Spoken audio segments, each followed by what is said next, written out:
Sabia que eu nunca dei conta de fazer isso? Nunca dei conta. Primeira vez.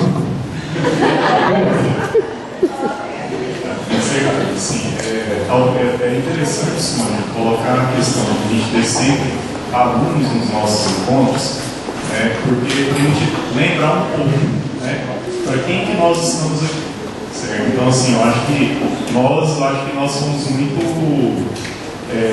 como que eu posso colocar? Eu acho que a gente economizou muito nas palmas que a gente fez, porque são esses aqui os responsáveis, a gente está aqui, responsável pelo nosso trabalho, né, e responsável por todas as ações que a gente tem pensado. E assim, parabéns, porque assim, eu nunca dei conta disso daí.